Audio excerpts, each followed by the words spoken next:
Hello and welcome to the Death Stranding Spoilercast, hosted by the podcasters of Jack Shit. I'm your main host, Dan Video When Game. did you get that ready? How long have you had that? Seconds. And with me, as always, is Mr. Field from Mr. Field's Wild Ride.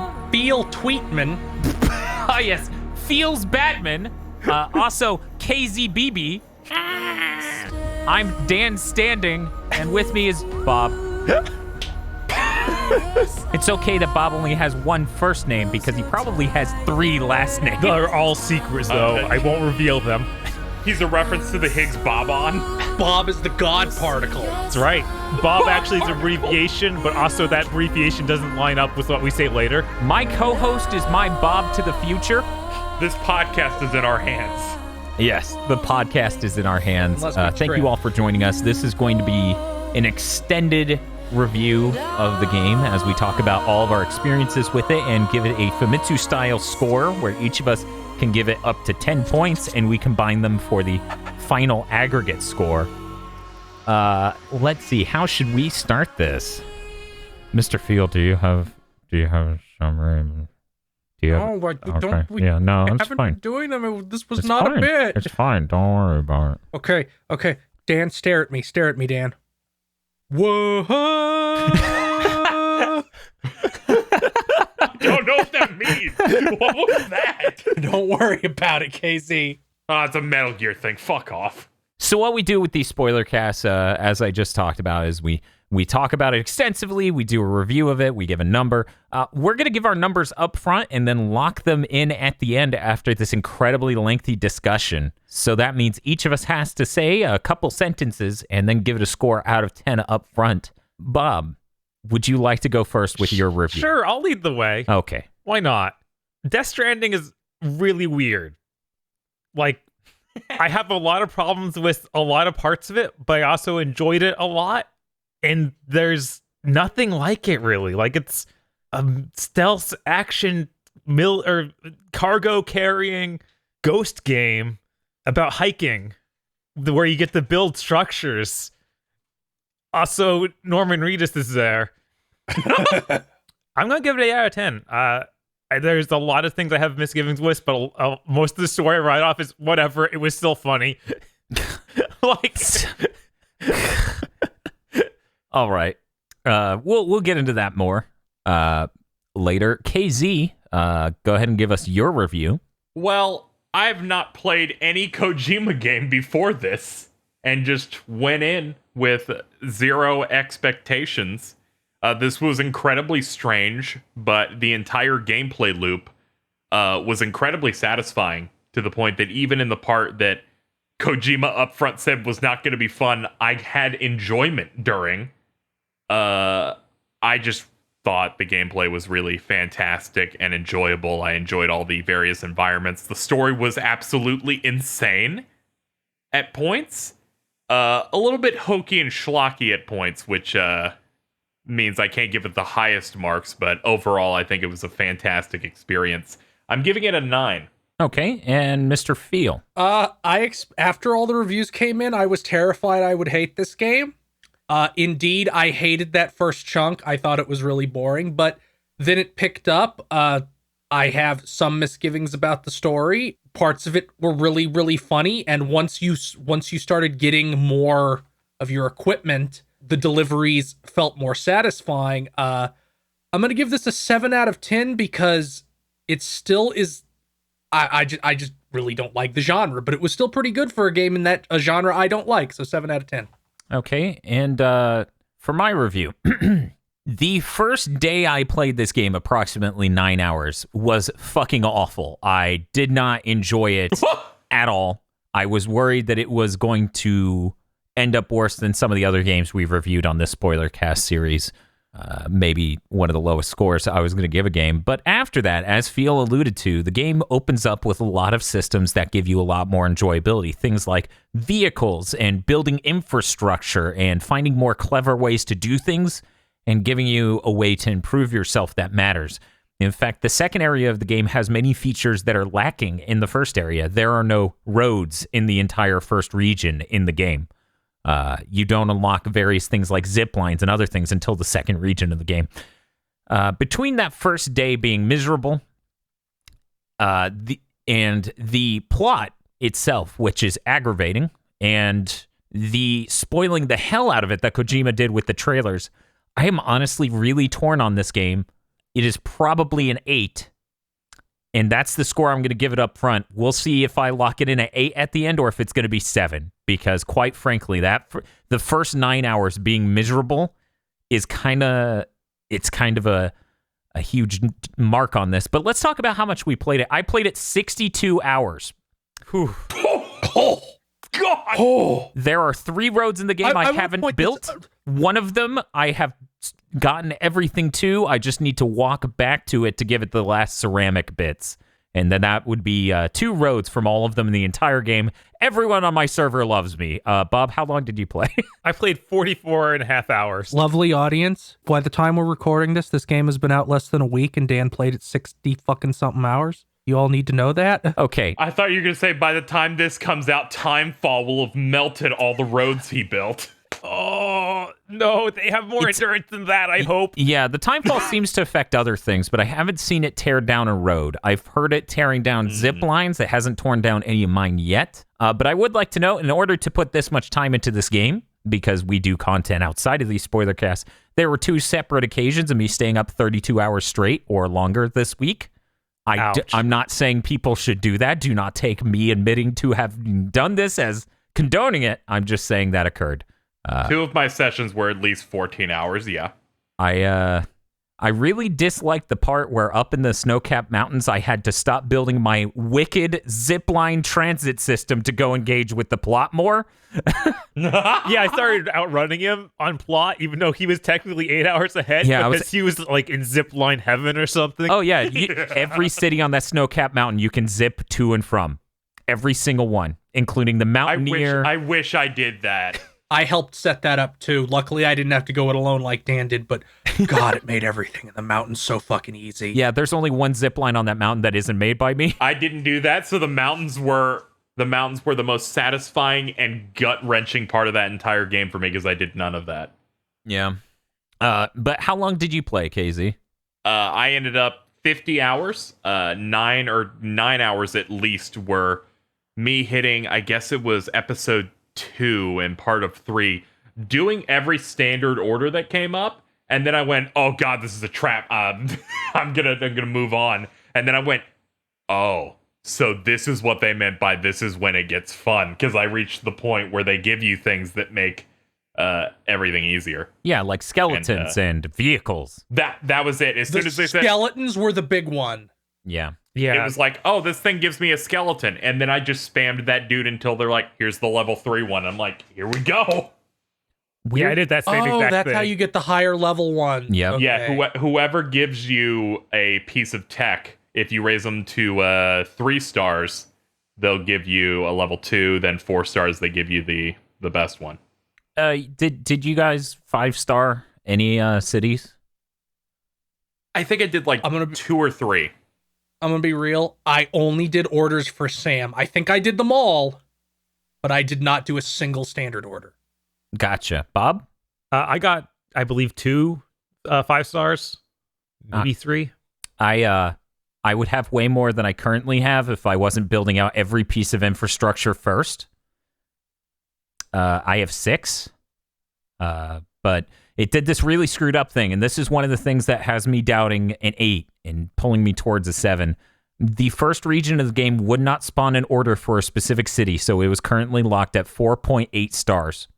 I could not get a delivery to that city, so I was just stuck at 4.8 stars. I'm still sitting, like, I was just wandering around that first region trying to get any missions for the musician, because I just can't even unlock him, because it won't give me anything. I can't find any cargo to give him.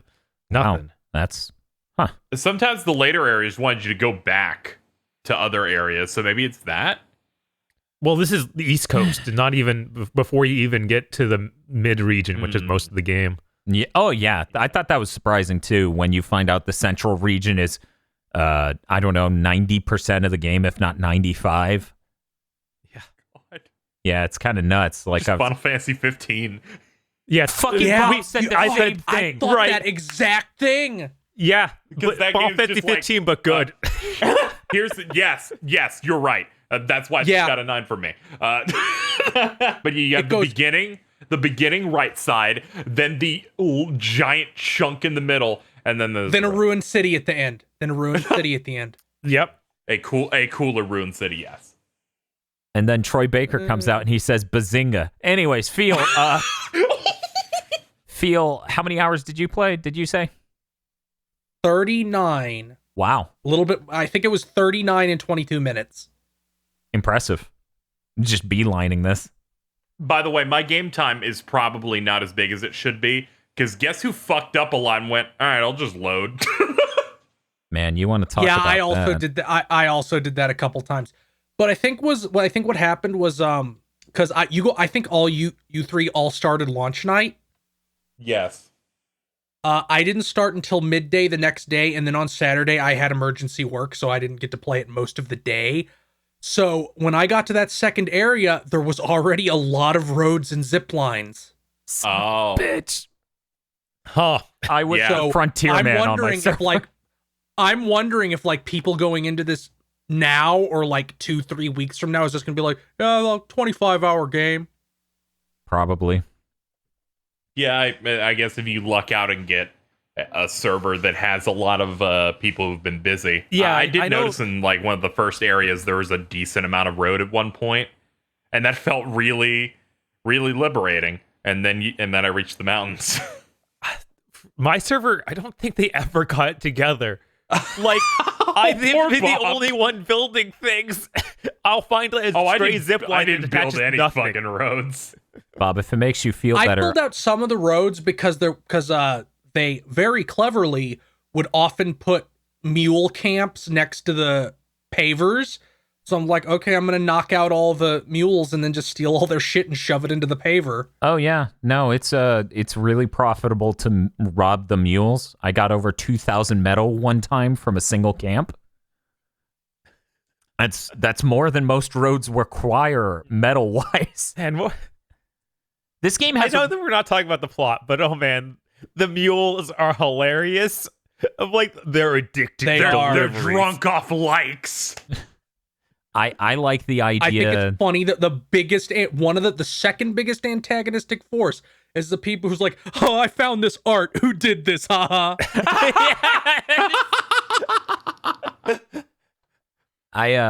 In my head, whenever I recall someone in the story explaining a thing, I always imagine it as the stereotypical Metal Gear Solid woke black guy who knows everything. So specifically Metal Gear Solid 4's Sigint, where he's just like, they got high off of stealing deliveries. Like, I can't remember who actually did that line in this game. I don't know if it was Die Hardman or someone else, but it just, I think it was Die Hardman, yeah. every He time dominates most of the exposition. time I try to when fucking you're walking around. remember a thing that's Kojima levels of crazy in this game, I just hear it crawling out of Drebin's mouth. Yeah, it was Drebin, not Sigint. Because, man, this game's plot has a lot of the plot's my least favorite part of this game, because also during the first 9 hours, every cutscene that happened was in a trailer. Like, it was bad. It turns out I didn't see too many of the trailers here, except for the concept ones they did for the first couple of years, but the ones where they're like, we're just showing you a cutscene. I think I may have seen one of those and completely forgot about it because it's nothing.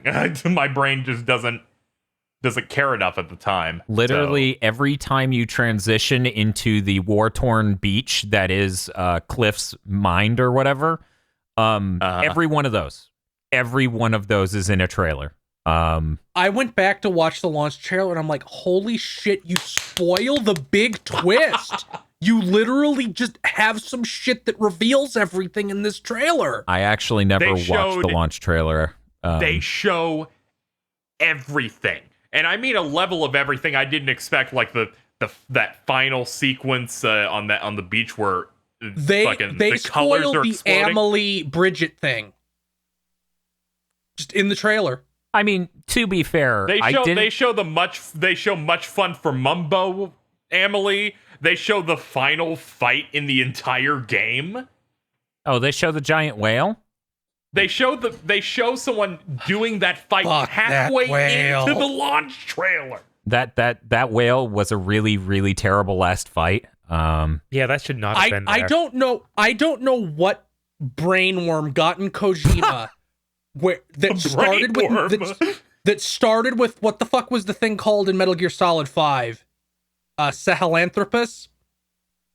Yeah, that made him decide that was a good boss fight and needed to keep being his template for boss fights.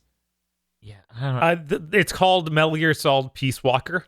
That's what every boss fight is. Yeah, that's true. Oh, just shoot this big stupid thing while you get airdropped supplies. I'm like, the Higgs boss fight was lovely. Can we go back to something like that? I do like the ending of Metal Gear Solid 4. I'm glad Kojima did it again, but replacing Ocelot with the gamer. That was great. I enjoyed it very much. It was very strange because it was so unearned. Like Metal Gear Solid 4, that's the conclusion of this huge saga. This is I'm Higgs, I'm the bad guy. Bazinga! I love Higgs. He licked me one time. Yeah, no. In this, that whole moment, that was the lowest moment in the whole game for me. That hour, because as people, I was having so much fucking fun during that moment. As people realize from the thumbnail of how it has, references to that line, maybe I'm not appreciative of the Princess Beach line. That thing is too hilarious. So I'm Mario, you're Princess Peach. I was like, is this why people like Kojima? So is this Kojima doing that bullshit? Should I play Metal Gear Solid? I mean, I think you should. Good KZ, all of Metal Gear is like on the level of the whole Higgs thing. Yeah, no. The best parts of this thing's story are what Metal Gear is just always. And but here's the thing. Here's the thing. We're on a dangerous road. We're on a dangerous road, Bob, because my number might go up. Bob, here's the thing, though. It's just a worse version of that level of camp. There's nothing anywhere near as good as Ocelot killing wasps by spinning his gun so fast. No, there just isn't. Like what? There's nothing on the level of Ocelot turning his head back. This is young Ocelot, so he's like a 20-year-old Russian twink, and going, and then all his guys jump out of the bushes. Right. I think the problem that Death Stranding has. I don't know. I don't think I know who Ocelot is. Is he the one who was Troy Baker as a cowboy in 5? Yes. Is that a different? Yes. Okay. So yeah. But the problem with Death Stranding is the world's already crazy. Like, everything is absolutely insane. Anything goes. Metal Gear is so amazing because it's supposed to be the regular world. Yeah. And then you have these dudes who shoot bees out of their arms. Right. And also, in this game, they're being invaded by a whole nother dimension. And it's fucking crazy. Yeah. And as Bob rightly pointed out to me while he was playing through, you have tons of people in this game that are like, stupid, superstitious people. There's no way that's going to solve Death Stranding. And it's like, you're being invaded by another dimension and you think psychic stuff is not a good... I like that that's ridiculous when it's like, dude, I got to watch out for the BTs. What are BTs? Beached things. Oh, yeah. When it rains, everything ages hundreds of years at once. Everything fucking ages. Yeah, so shit like that. I like how they've adopted like the appeal technology. Of Metal Gear is in here. It's like it's just Diet Dr. Metal Gear. And that's it's different from like Snake, you have to stop these terrorists from launching the nuke. And then a 7-foot-tall Eskimo man pops out of a tank and goes, "The raven on my head thirsts for his blood." Yeah, see, what the fuck is going on? Stop doing this. That is amazing. I like talking about Metal Gear in this podcast. What isn't amazing is when you run up to somebody and they're like, "What's the problem? You just hit retry on the game over screen." And it's like, why are you, what? I said, "Fuck you, Kojima," aloud when I got to the end of chapter 2. And Higgs summons the squid BT and he's like, "This is what you've been waiting for, right? The game to get good?" And I'm like, Jesus Christ. Yeah. Way no. to be too on the nose. Now, when you said "fuck you, Kojima," you were DMing me because I had passed him, and he just sent me the message. I brought you a metaphor. Fuck off. Yeah, that was later, but that was that Higgs boss fight. The Higgs boss fight is like the most Metal Gear part of this game, and it's also the best part. You say that, but like, I'm curious how people fought him, because for me, fighting him meant running at him real quick and mashing the melee button, and I would win every time. That's my whole fight. I snuck up behind him and would use the counter pings to stop him from trying to find me. Yeah, because you can sneak around him and he'll use his what the fuck are those things called? Odradek. Octradek? Yeah, it's Odradek. He'd ping you like the mules were, and you can counter the ping. Or I'd pick up the PlayStation and throw it in his fucking face, and then run up and punch him in the mouth. Yeah, my god, I forgot about throwing cargo. I completely forgot. Yeah, the thing you have to do once and is fucking insane. Wait, what do you mean pick up the PlayStation? Yeah, there's like PlayStation's other junk just sitting on there's the beach. cargo all destroyed over. PlayStation cargo. I didn't see the PlayStation. I saw some of the other cargo, though. Yeah, no, I think countered his pings and everything, but I just punched the dude in the face and occasionally choked him with the fucking rope, because I think he was into that, but it was kind of weird. In the second phase, I always countered him. Mm-hmm. I thought I was playing it wrong at first because I was doing the run at him and I punched him a few times and he teleported. After the fourth one where nothing changed, I assumed I was doing something wrong and then went, he just has an ambiguous... the layout of this area seems to match that of you can stealth this part. And then I just stealthed them like twice and then it moved to the next phase. Oh, yeah, no, that was just a damage thing. That wasn't... You do more damage with the stealth, though, I'm pretty sure. Mm-hmm. And then that second phase, I just constantly countered with the strand. Right. The Higgs boss fight is weird because it's like, what if I made a traditional Metal Gear boss in the systems that don't really support that, and it's weird.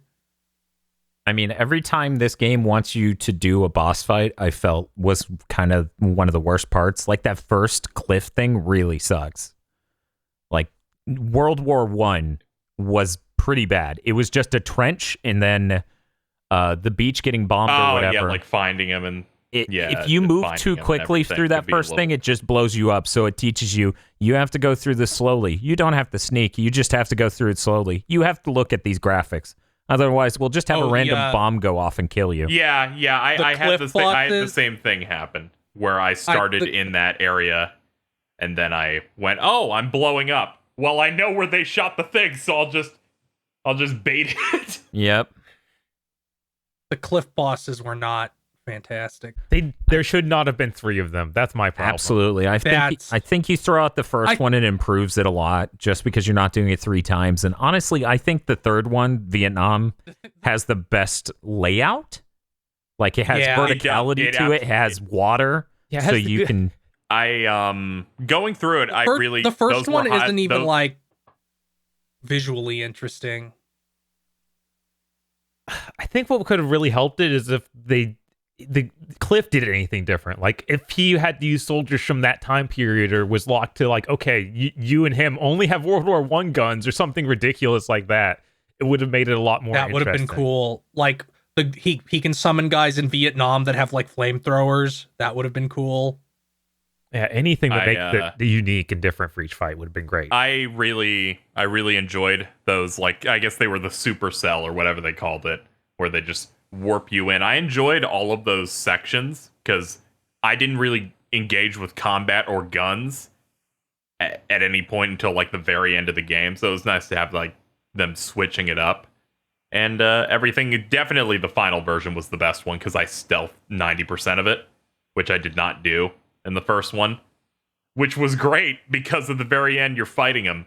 I stealthed him, kicked him, and then when he got up, I unloaded one clip and he died. Like, yeah, he straight up didn't even get to do anything on that. Speaking of bosses, that whale boss shouldn't be in the game. I think that whale boss can be in the game if they cut its health by 65%. So, okay, I need people to realize I didn't go through most of the game this tired, but that whale boss coincided with me in a mode where I thought I was pretty energetic, but then the boss fight was so boring that I started passing out.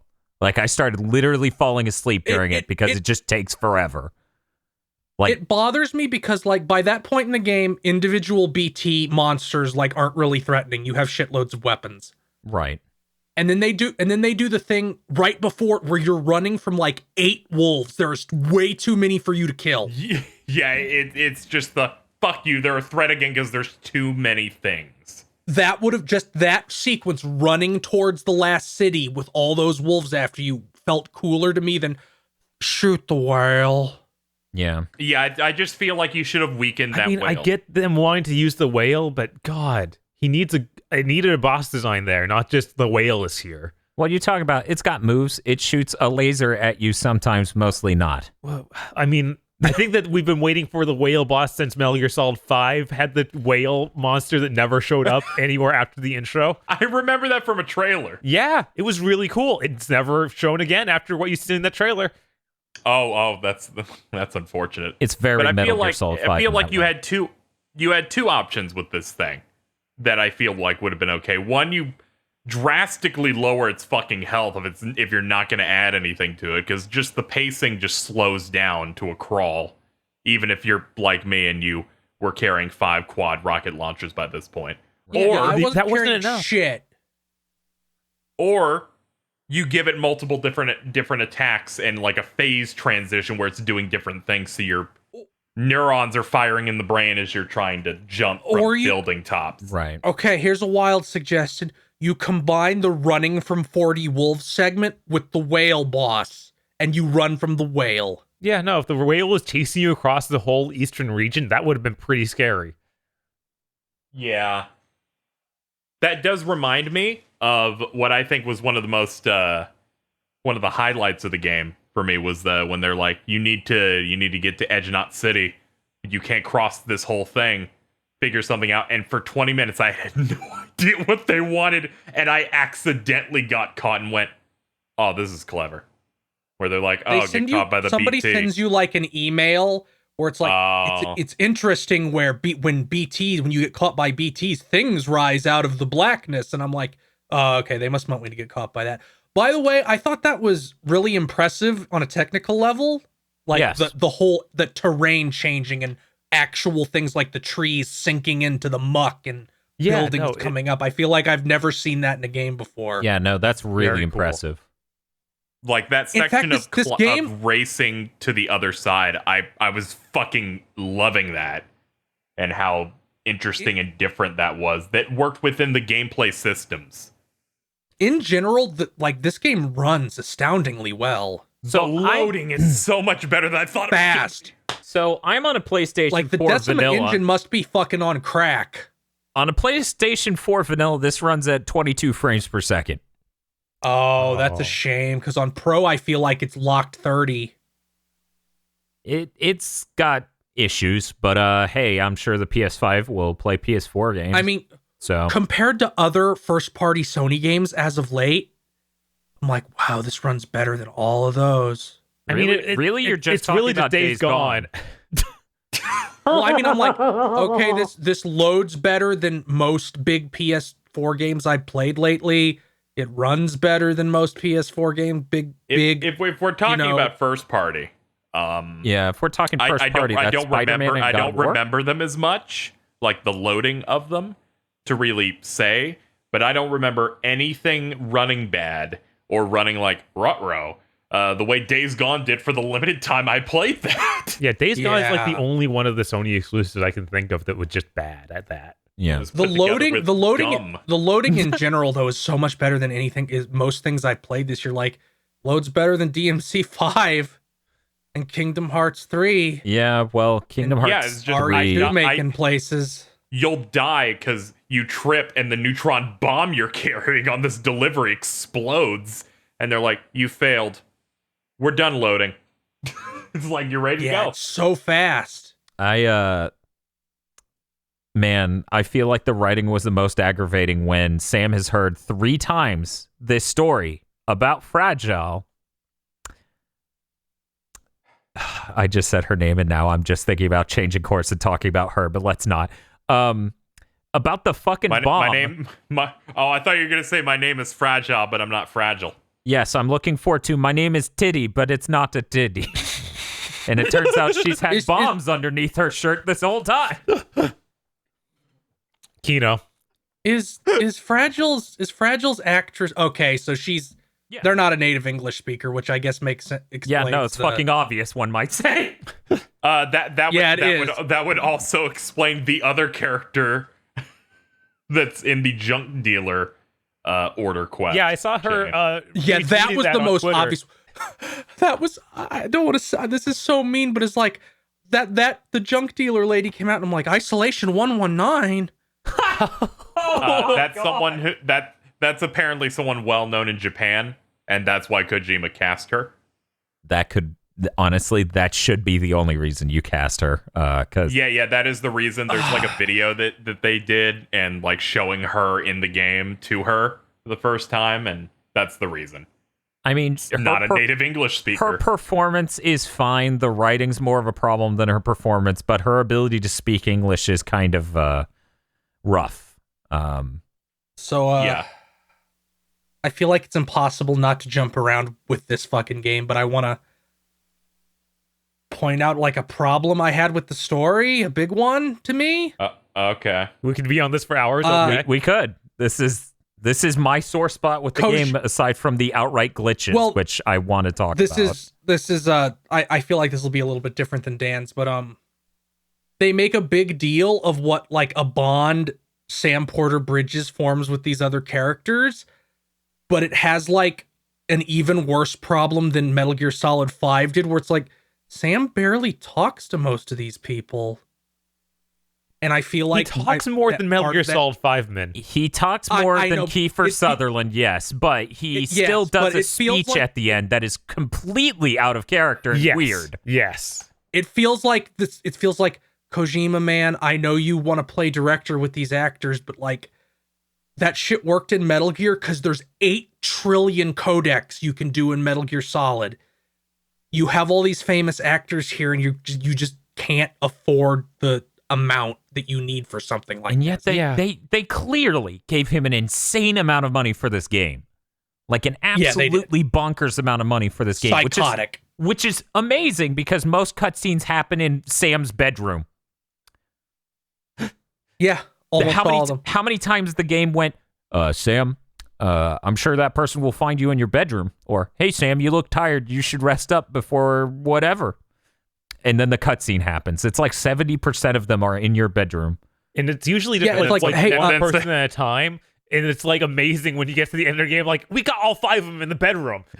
Yeah, no, that actually was a moment. It was very impressive. It was a step up from Guillermo del Toro just shoving you into a shower with him. That was a great scene, though. Which I was fucking wheezing while watching that. But when Higgs shows up as the delivery man and looks like a Channel Awesome contributor and gives you the bomb. Shut the fuck up. That is the worst part. One of the worst parts of this game, yes. Yeah, it really I was laughing on word 2 because I went, fuck you. My issue is like, go talk to Fragile. She's over at this place. And I'm like, where is she? Oh, I go to my room and she just appears. I fucked up and went, for some reason my brain went, oh, she's over at the city. And I delivered the bomb. Yeah, no, I think it's so funny. I did too. Like, it would have been better. Else, right before you reach the entrance, it just explodes and gives you a flashback.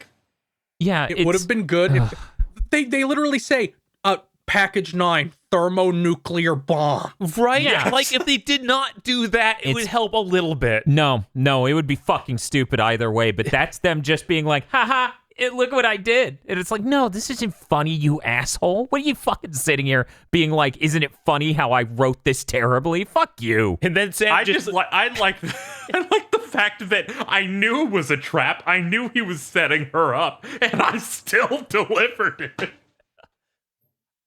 It's insane. Like everything, Sam is almost as bad as Astral Chain Man of just staring dead at people while things happen. I mean, Dan, did you notice, Dan and Bob both, Casey wouldn't because this is relevant to Metal Gear. Did you notice how many times Sam Porter Bridges does somebody says something to him and he goes, and then repeats it. Yeah. Yeah. Yeah, it's called bad Japanese writing. It's a real problem in Japanese media. I've read literary critics and media critics from Japan talk about how it is a problem endemic to Japanese writing.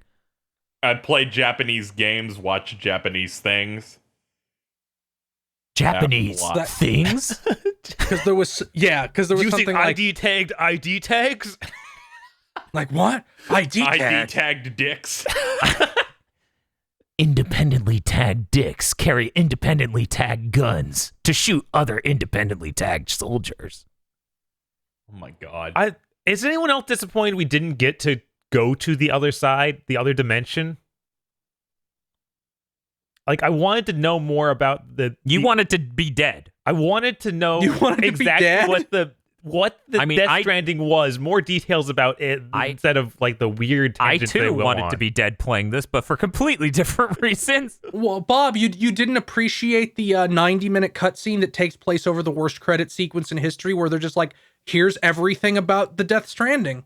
No, that was the absolute worst part of the game. Yes. I didn't understand what they were doing, which the sequence was where you're like blue, and then fucking you run for 3 seconds, sit down, and then flashbacks happen around you. And I'm like, why are they It's doing it so like this? And they're miserable. like, and Kojima, the logic clearly is, you were there for like a month in our time. And it's like, oh, so he had to convey it in the worst way possible gameplay wise. I called that the Vanilla Sky segment of the game. Yes, it's a very Vanilla Sky segment because they need to flash back to the entire rest of the movie, in this case game, and explain things to you like you're a dumbass baby who doesn't fucking get it, and it kills me. What the fuck is Vanilla Sky? Vanilla Sky is a movie from the early aughts Really? that does exactly that. It's fantastically Okay, bad in that way. Oh, 42% on Rotten Tomatoes. Put it on the cursed content list. I will gladly watch that for cursed content.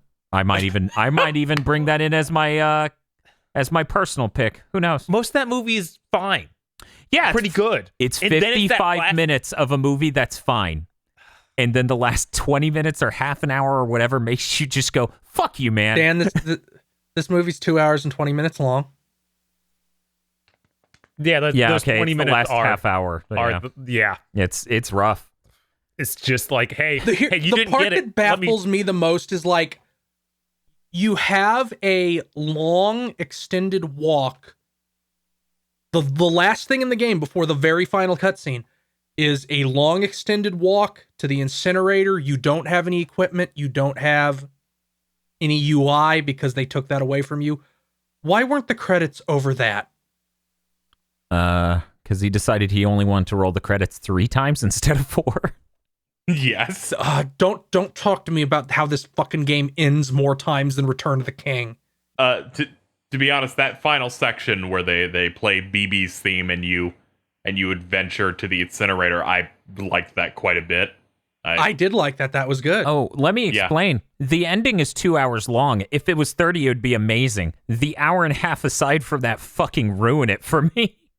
That whole segment with where you're blue fucking sucked. Dude, that sucks. 1. 2, you spend the entire game getting these BB flashbacks, but then they still need you to experience it 2 more times over in the ending. That was now when they show it, and yeah, But I like wanted when they to show watch it it like you in that outside sucks. the tube. that sucks. And then Die Hardman has to weepfully tell you about it. And like, I knew all this. Okay, the Die Hardman thing, his performance there was so good I felt bad he wasn't able to perform and do the full face cap and everything performance for more of the game. I think that's one of the best Oh yeah, performances in the game. Yeah, that was great. But that might be my favorite scene in the whole game. Same. was it is good, mine. But you still told me that like twice already. Yeah, the I know, times it's you real told rough. me earlier.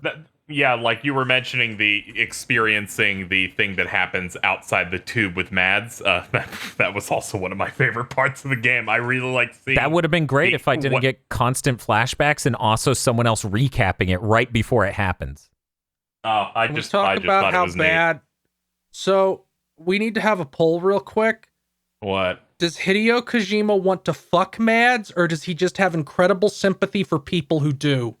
Hideo Kojima fetishizes everyone famous in the Western cinema. Okay, but Mads is like asleep in a web made of steel wire, Mm-hmm. and then like wakes up that he didn't do that to anybody else. Yeah, well, no one else is like this weird ethereal dead dude who is 3 boss fights.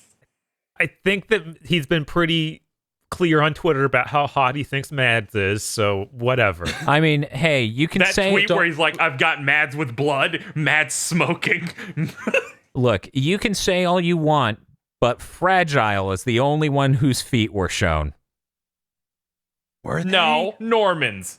Yeah, Norman's Yeah, gets Norman's plenty of feet. also were. Oh, I don't remember that. Yeah, you I can- just Okay, they're here's always out. I just remember an extended scene of Fragile in her underwear as they're like, "I'm gonna make you run naked," and I'm like, "Well, Here's a not fucking actually stupid- naked, but naked enough to be shamed."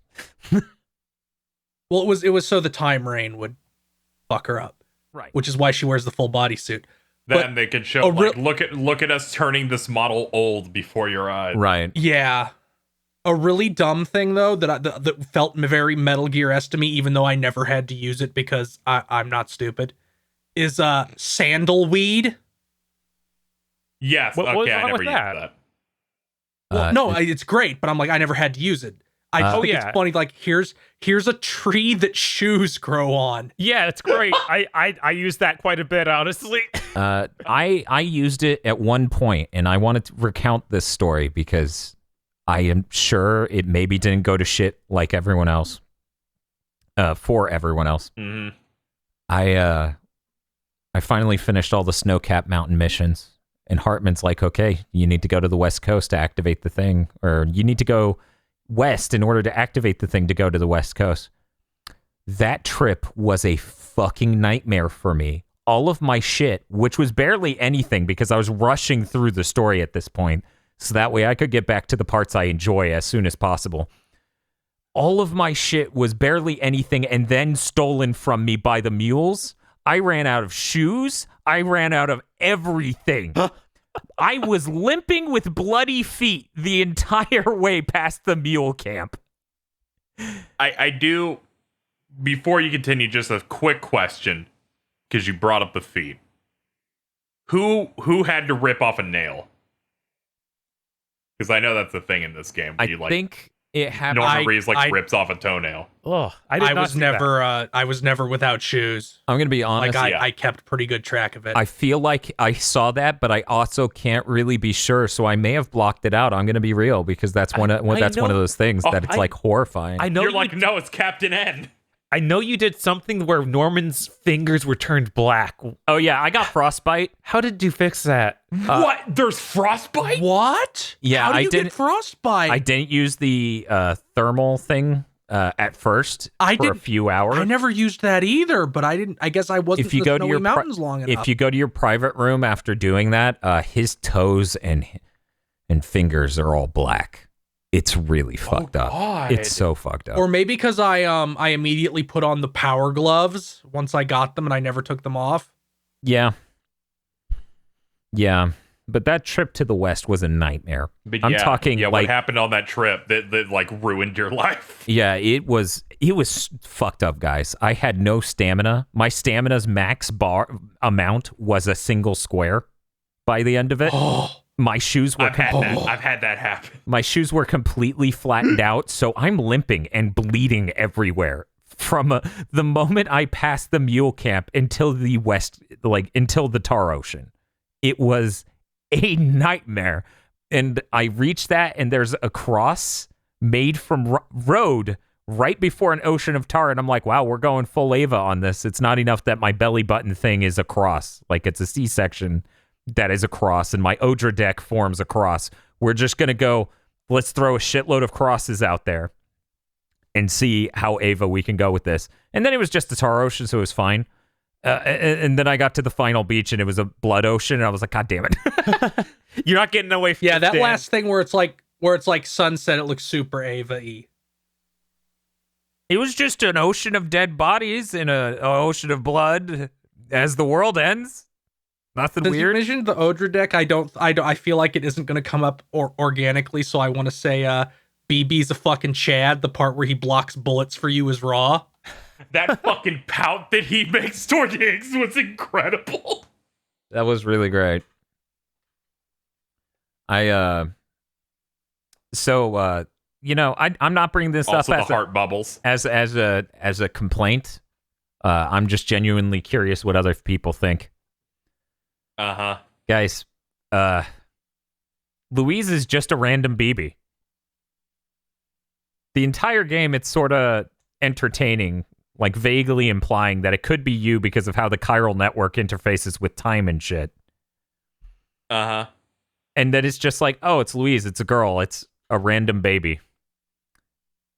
I feel like that's a really weird misdirect. I felt that was an unclimactic conclusion to the BB thing. Kind of reminded me of the Rey thing, to be honest, like whose Rey family was in The Last Jedi. It kind of made me think of that, where it's just like, oh, that's literally nothing. It's just a BB. For some reason, I assumed that it wasn't going to be you because...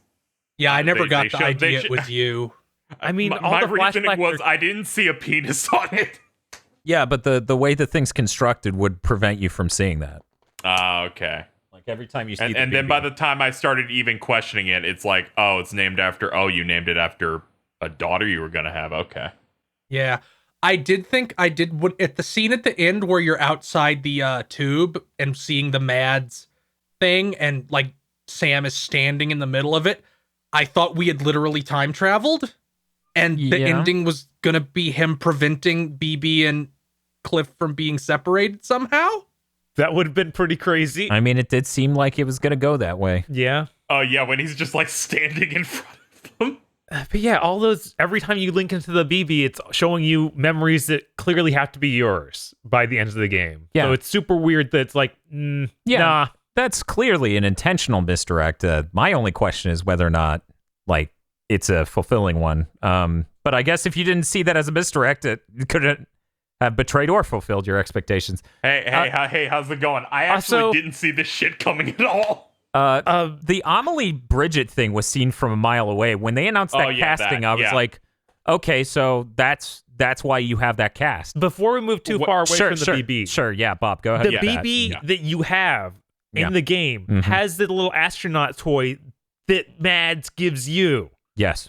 And then you find out super Which you early got from the other person. Yeah, the other person had it, and it was his brother's.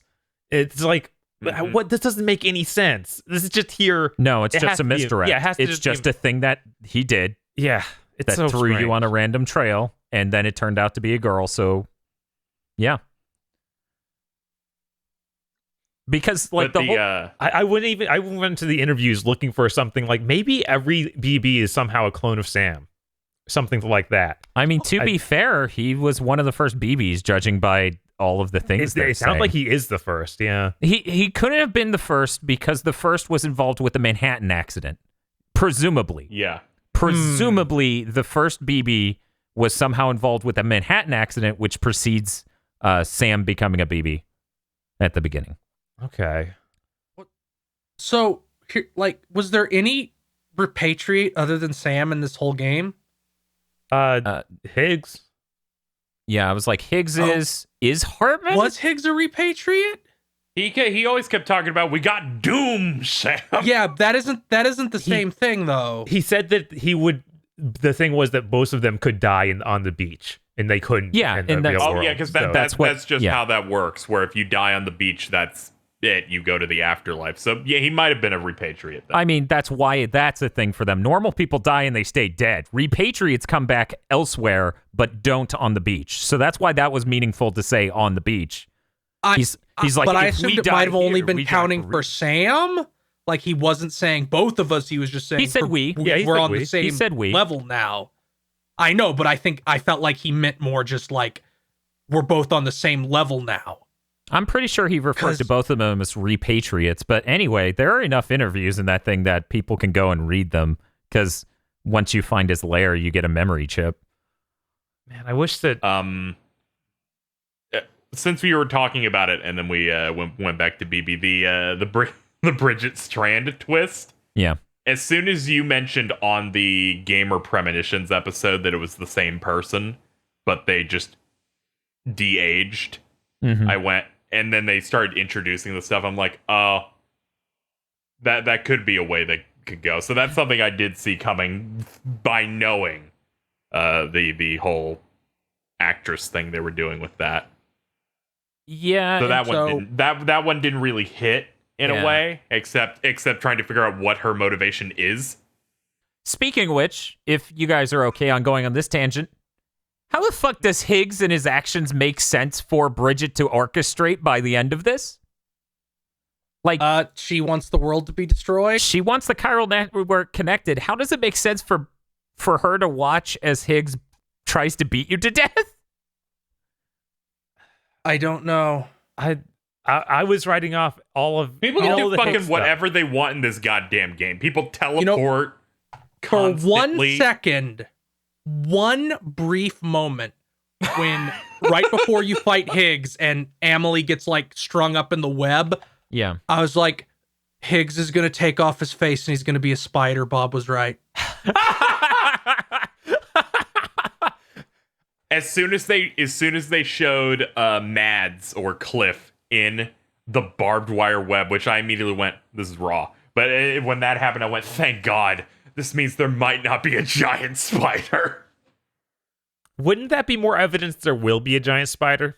I was grasping at straws to avoid a dark truth that did not happen, but I was very scared. But yeah, I was writing off most of Higgs' actions as like some weird thing where Amelie couldn't make herself do all of these things, so she makes Higgs so that her will gets carried out even if she's not conscious of it. Like something to that effect. Like she didn't actually want to do it herself, get her hands dirty, but he's there. Which they don't. I'm gonna be real. When they started talking about extinction entities and Amelie talking about how she understood her role as an extinction entity, I was starting to zone out. Because that cutscene had already gone on 750 years. Yeah, it was bad. That cutscene where they start really pushing the extinction entity, where it's where you reach Edge Knot City's like place. You go down, you have your dream. Mumbo is pleased because she's just really big for some reason, and like Higgs takes off his mask and it's her, and she does a face that just looks like Face App, where she just has a big ass smile. And I was like, what is happening? The extinction entity angle is very strange because we learn what they are by finding out that Mama's corpse is an extinction entity because it doesn't age. We also find out there's a mammoth and an ancient Iceman who also don't age. And then Amelie, the main one, does age. Amelie doesn't. Bridget does. But that's the problem. Her Ka. Her Ka was separated from her Ha. The May never showed up for the beam. That they decided they had to use Egyptian terminology instead of just soul and body is very Kojima. Yes, I was like, you're just being a piece of shit. Yep. Hartman is great though. Hartman's fantastic. When he started doing that, I'm like, fucking Kojima, watch Scott Pilgrim. That's all this is. The thumbs up with the likes appearing and the hearts. He just fucking watched. He just fucking watched Scott Pilgrim and he fucking loved it. In the credits, a special appearance by Edgar Wright, and I'm like, I fucking knew it. I fucking knew it. When the entire not to go too hard on this tangent, but as you play the game, the plot generally has the episode structure. And then you start feeling what they're going to do with it, where it's, you meet the character. They describe to you every single important thing about them and their past. And I generally didn't find Fragiles very interesting. And, or Mamas that much, aside from some stuff they did later. Hartman stuff, I found the Hartman stuff. I was eating that shit up. I mean, the Hartman stuff is real cool. His entire house where it's like padded and shit. There's the so part good. where Norman Reedus fucking scratches the record and he loses the fucking likes, but the dead Hartman still gives fucking likes back. The part where you he sets Hartman's timer again before he runs out. Yeah, just that and the fact that Sam goes, "Yeah, boy," when he goes on the record. Yeah. Hartman's easily the best that's character. Delightful. He's the best character in this game. So I didn't understand something about Hartman, and maybe I didn't fully grasp what he was telling you. Like the Hartman background stuff, I think it's the only time that they explain something to you, and I was fully engaged and down with it. Yeah. I feel like the other ones were just a little bit too... It was the least insanely stupid backstory. Yes. I dug some of the Dead Man stuff as well, but yeah, the Hartman definitely just God, the Dead Man stuff would have been better if they had lingered on it more, because it's like, I'm not a real person. I'm like, oh, that's kind of cool, but you just told it to me and then never... Sam. Also, they break up that reveal into two conversations and act like part of it is supposed to be a twist. And it's like, no, that last conversation kind of made it clear. And he's like, no, you don't understand. Well, the first reveal was he replaced his body with dead bodies. Whereas the second one was like, no, I never was anything. I was just put together. I don't know. It's just... I'm a Lego set. It's like if somebody came up to you, Bob, and they were like, Bob, I'm secretly a fruit. I'm a banana. And then you were like, holy shit. And then he comes back the next day and he goes, I'm just kidding. I'm an apple. And you're like, well, these are both kind of equal levels of insane. Going, I'm a tomato. These are both the completely insane levels of revelations. I don't know why you thought banana would throw me off of apple, but okay, man. But yeah, you're right. There's a distinct difference between what he says the first time and what he says the second time, but both are so fucking insane that at some level you just go to... I do like when he puts you in the shower. That was incredible. I watched Bob see that, and he's like, I'm going to check what else is in the room. Meanwhile, I was like, why the fuck is the game letting me get in there with him? And I matched it immediately. That trope where character finds the exact way to relay information to you to avoid being monitored, I eat that shit up every time. So I was like, this is great. I would have incredibly large man in this shower with you, continuing to get closer even though they don't need to. Honestly, I would have been completely sold on it as a plot device if Sam didn't have several conversations from that exact shower. It's really weird that he's like, they can't hear us in here, and I'm like, but Sam talks to people from there multiple times already in the story. That doesn't even make sense. But did he ever talk back? He always listened. Yeah, no, he talked back to people early on. The very first time you use it, he's like, isn't anything private anymore? And Deadman says, no, nothing, except I can't see your dick. I feel like there was some line of dialogue that's like, nothing's private except for using the toilet and the shower, but I don't know. I feel it's too gaping a hole for them to not account for it writing-wise. Yeah, everything in this game has a gaping hole. I don't want to...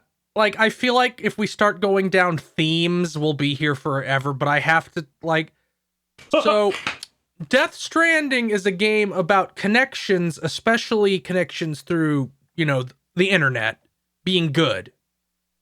Right. And that we should be nice to people rather than, be assholes. Sure. Yet it presents this connectedness as being massively privacy invading in a bad way, and I feel like it doesn't do anything with that. Yeah. I would say that's pretty accurate. There are other oddities in the plot, in the theming specifically when it comes to gameplay where it's kind of weird because Bob was telling me early on, they say something about the lines of you don't want to kill the BTs necessarily because that may cause something else with the Death Stranding. They may cause problems. Meanwhile, the most economically efficient way to build the roads is to intentionally get caught by the bodies and pulled to a BT and fucking murder it. Yeah. The other best way is to go into a fucking mule camp and rob them. Which that is very good. You're not killing them. You're just punching them in the mouth. You're just that's basically destroying, or I don't know, killing trolls on Twitter or something. We're owning the trolls. Good job, everyone. I do appreciate after Days Gone A game that is also post-apocalyptic, where the protagonist basically says, fuck peaceful coexistence, that's for cucks. That Death Stranding is a game that so intensely pushes you against killing anybody. Yeah, if there's anything this game should be lauded for, honestly, it is the game's huge aversion to killing things. Yeah, no, they really drive that home, and it seems like it I only reflected killed at the mechanically. very end. Like you reach the point where you don't really have mules anymore. You just have the group, the like higgs The terrorists. group, where they're just shooting at you the whole time. Yeah. And that's the only time I killed someone, because at the time I was going back. I was going back east. Right. And they give you the quad rocket launcher, and they were driving at me. I'm like, I could just fire this, and I didn't. They ate shit so bad. Are you sure they died? Oh no, because then some of them waddled out of the car, and then I shot them directly in the face with another rocket. They still might not have died. I've been told that it's fucking almost impossible to kill people. Oh, I mean, God damn it. I've hit a mule going 60 miles an hour. His body flew 100 feet through the air. They got good gear. He still didn't die. I got told that the only way that this person who played way more than me found was you got to hit them at top speed in a truck and catch them under the tire. Okay, yeah. Because I hit them with the bumper and they just went fucking flying. They were out. While we're on this, what did most people use to get around the game? Like, did you use the truck? Did you use the car? Did you use the reverse trike? Reverse trike. Yeah, so I used, I walked for quite a bit, and then of course you get the skeletons. Use speed skeleton mostly, but every chance I got to use that fucking bike and go on max speed and climb mountains with the bike, saying, fuck God, we're going up here. I did it. Yeah, Hartman literally was like as I'm heading to Hartman's place, Sam, the game, God himself kept telling me, this isn't going to work. Stop trying to take this reverse trike up this mountain. Even Tosh at this point is just like, why are you doing that? Sam just told you it's not going to work. And I'm like, fuck him. And goddamn it, Tosh, don't agree with him. And I made that bike go to his fucking house. I got a decent amount of fucking like retweets of just my clip of high skill Death Stranding gameplay where I'm on the side of a mountain clipping into it just with the bike, and then it just fucking falls and I trip 85 times. I used the truck most of the time because I felt like it was sturdier, and indeed when I was going to the thing right before Edgenaut City, right before you have to get caught, I basically threw a truck down a fucking cliff. And it kept running. The satisfaction that comes from wheelie hyper boost jumps to get over shit that I should not be able to get over was so good. But yeah, I used the speed gear a lot because the speed gear is raw. Oh yeah, it lets you outrun BTs all the time. And had to super jump except like for the fucking times where Superman. Yes. Except for the times where they're like, you're slightly in its hitbox, so we'll put you to a complete spot as this one appears before you, and you're just done. So, this is something I asked KZ. Did either of you double jump or figure out how that works? Uh-huh. Yeah. You just need enough speed, it seems. Because I saw the prompt a couple times, and then I'm like, and then I didn't hit the prompt in time, and I could not make it appear deliberately. Yeah, it turns out you just have to be running at full speed and jumping, and then the prompt will appear. Because I was doing that even before I got speed gear or anything. Any sort of gear, I did that. He can do that barefoot. Yeah, you just have to be running for it. Yeah. Which means I did it by accident quite a bit, because I feel like in the back half of the game, I was realizing that with some deliveries, there's just so much that you're carrying to a place, and you hit a BT area and you get caught and you go, I'm gonna let them catch me fully. They're gonna drop the shit. It's gonna do basically no damage to the container, and then I'm gonna run out of the BT zone, and then they leave. There was only 2 points in the game where there was one point in the game where I was like, fuck these BTs. Fuck them. I did that. It's called the mountains for me. I only got to that point when it was post game. It was specific. There's still BTs in the post game. Yeah. I thought Yeah, the whole the point was game- they were gone. Well, you do the 2 weeks earlier, and yeah, it is still after the okay, I event. missed Yeah, but- you go back 2 weeks Okay. before the game's done so that you can. Okay. Because otherwise, the end of the game is you burn your cuffs, you take your BB out of the tank, so there's no real. When Game's you done. don't have BB and you have to deliver the package through like the ruined city and there's fucking BTs everywhere, that was a nightmare. I went around as much as possible so that specific chapter, I saw a lot of people going, "This is the worst." I didn't get think I any encountered deliveries through the BTs city. once, and I drove through them. So that was the time that I had the least BT. And then problems in the whole ones game. where you have to pick up the monitoring gear and then take it to the geologist, and it's like a rocky. yeah. It's not snowy, it's rocky, and there's like 5 things you have to pick up, and there's so many fucking BTs. Or the time Yes. you have to go to the Art Deco Echo Wecco Nico Neologist. Yeah, that was real rough. The jellyfish BTs are dumb.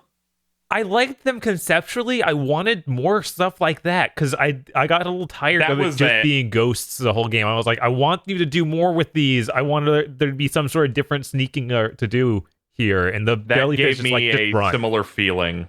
That gave me a similar feeling that Bloodborne did when you start reaching the back portion of that game and you go, "Oh fuck, oh we've reached a major part here where it's like, oh, I didn't expect this to be like this," because you hit Edge Knot City, you go through that crack in the wall and you go, that is hundreds of jellyfish BTs that I can see perfectly, and you run through that area, and that was one of the parts toward the game where I actually kind of got unnerved a bit, because you reach that last part where you're running to get to that building, and a BT saw me, and I'm like, why the fuck are these things coming out gold now? Oh, they instantly kill you. Oh, okay. Oh, I never got caught by them. So I If didn't know. you get caught by those, you just die, and you have to do the whole thing again. So at that point, I was just running and going, fuck. So It was, yeah. I want to talk about the insane glitches that hit me. Okay, I love tell glitches. me. One time I I don't parked think the I've truck. encountered any glitches. One time I Yeah, I parked the didn't get truck with over 4,000 metal too close to the elevator, brought up a new vehicle. It deleted all of the materials and my truck. Never mind. Ooh. Never mind. I encountered a glitch as well, which was similar to that. Mine's incredibly quick. I learned that you can like grab shit with your arms. I didn't do that much at all in this game.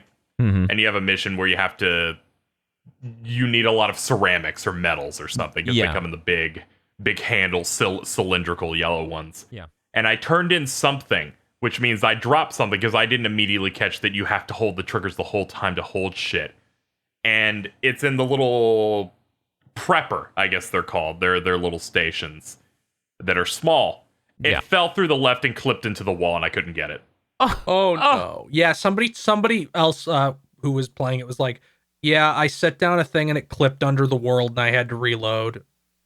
But thankfully, I realized I could just cancel the order and then get it again. Yeah. But I was incredibly scared that I just like fucked my own save where I'd have to roll back just to get it. But no, it's fine. Thank God that they have like 5 autosaves on this game.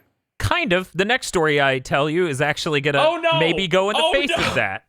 Oh no! Oh no. So I park a vehicle right dead center on the elevator. It's got materials in it. It's not so much a glitch as it is a design problem from the angle of where I'm coming at it from. So it's full of materials.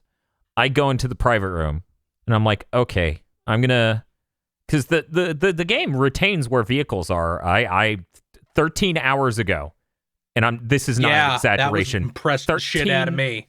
13 hours ago, I left the motorcycle on a road. It is still in the exact spot I left it. So I sit there and unreal. I put these materials in this vehicle. I put it on this elevator, and then I'm like, okay, I'm going to go in here, and then I'm going to use Fragile to go somewhere else. The somewhere else I accidentally selected was on the East Coast. It caused something I did not know about. Immediately, when I spawn into that bedroom, after I teleport, it tells me that all of the materials, this was over 6,000 materials of different types, all of them have been lost to me and have been put in other people's games for them hopefully to give back. And I'm like, ho, fuck this. I hit load game. It reloads me into the same bedroom. Oh, really? Yeah. Because if you hit like load and they give you the list of saves that you can access. I didn't know it was making a long list of saves. I just hit load because I thought it was managing one save because it has the load latest save. And yeah, in I this didn't game, trust that immediately, so I tried the other one that has like 5 or 6. See, I didn't know it was saving that many saves because it's a lot of world data to save. I didn't expect them to be doing so many instances. So yeah, it shocked me when I saw that. I hit load latest autosave. It puts me in the same room. I kind of lost it. Yeah, if you go too far from your vehicle or whatever you leave in the world, it seems like there's just a set distance. I think it's like 600 kilometers or something. Dude, it has to be ridiculous. It has to be the amount of vehicles you touch because that motorcycle I put there at least 8 vehicles ago. It's still on that road. That's so weird. It ran out of batteries. That's why it's there on that road. Right. Which I had to abandon a truck. The roads tell you you don't lose battery. Right. And yet, if you're boosting, you do. Oh. Huh. No, it's dumber. Only the band in the center gives you battery. Yeah. If you're even a little bit uncentered from it, it does not work. I thought since I stopped using motorcycles, I thought it was based on like, oh, the one truck wheel is off. That's why it's not. Yeah, but yeah. You're telling it's me like a skill-based thing for the trike. So if you like boost and you're like right in the middle, it's super easy to like keep on it. But yeah, I'm looking forward to going back to the game and 5-starring all the cities. That's why I built this incredible infrastructure. And I want to do that. One time I paused the game for an hour, went and got food, came back, and it was like, you got 1,700 likes. I like that you can is there sleep any in use real for time. likes, or is it just like a number? It makes my penis feel big. It turns you into a mule. What? You get hooked on Huel. Oh, no! Oh, by the way, wait, did anybody else read like most of the email, like the data logs, or did you entirely ignore those? I read a chunk of them. Yeah, I read a chunk. Because there's one that's finished. like scientists discovered this new hormone called likesin, which you get from receiving internet likes. And I started losing my shit. Did you see the one from Del Toro? It's like, I hear that The Shape of Water is really good. It's a good old-fashioned love story. That's funny. That's funny. I saw there was one where you can definitely tell where Kojima was coming from with some of these. The Elder has one specifically written where it's like, oh man, why is this dude always such an asshole about the UCA? Because he's one of the people in the second area that doesn't want to link up, and he's like, I was an immigrant when I came here, and everything, the American dream and stuff, and then suddenly they didn't want me, and one of the last leaders before the Death Stranding wanted to build a wall and didn't want me here. And I was like, oh god. I like how you take the girl to the junk dealer and almost immediately you get an email, being married's fucking bullshit, never get married, this fucking sucks. There's another email you get later, they divorce. Yeah. She's now living with her mother again. Oh no! Yep. This game fucking hits different. But then at the very end, they get back together and it's fine. Oh really? Yes. I didn't read that. Oh my god! This game is incredible. Quite a roller coaster. And you also find their dark pasts. Dude, man. You guys want to know their dark past? One moment. Let me just say, that cutscene where they're like, we need to make love work. I thought I lost you. You need to not be shilling junk and be making beautiful things out of lost trash. I love you too. Then marry me. And the whole time Sam's like, T-pose. Yeah, that's when he's at his most astral It's state. okay. She gave thumbs up though, and that was great. That honestly was the shit icing on the shit cake for me. The fucking thumbs up from her. I was like, no, you don't get to redeem yourself. I get to Hartman. I'm like, haha, you're great. I love you. You're nothing like that bitch. Again, I am back and forth of what's the best scene in this game. the entire Hartman sequence being topped with that, or the incredible performance of Die Hard Man at the end of the game. Those are both really incredible. Two different temperatures. Reasons. If this entire game's plot was more like just the Hartman section, I feel like this would be a 10 for me. Yeah, it would be reaching. Yeah, for the Hartman stuff was it kind of bothered me how much like go to this identical shelter, go to this identical shelter, talk to the terminal. It bugs me that they keep having things the size of a shed and talking about how they're cities and this is their matron. They're underground. I get that, but it just seems so budget friendly and compromised. This is the thing that I kind of respect them for. Of this is how this game came out so quickly after he rolled up a team and did all this, like all these rooms are identical, all these buildings are identical. It's like you can see how efficient they had to be with this game. This is how this game didn't cost $300 million with all these actors. And it ended up coming out, and also you finish the game and go, I finished the game, and it's the opposite of the experience you get with a lot of games where the game ends and you go, I feel like they cut something out. This is more like they end the game and you're like, I wish they cut something out. Yeah, this fucking ending.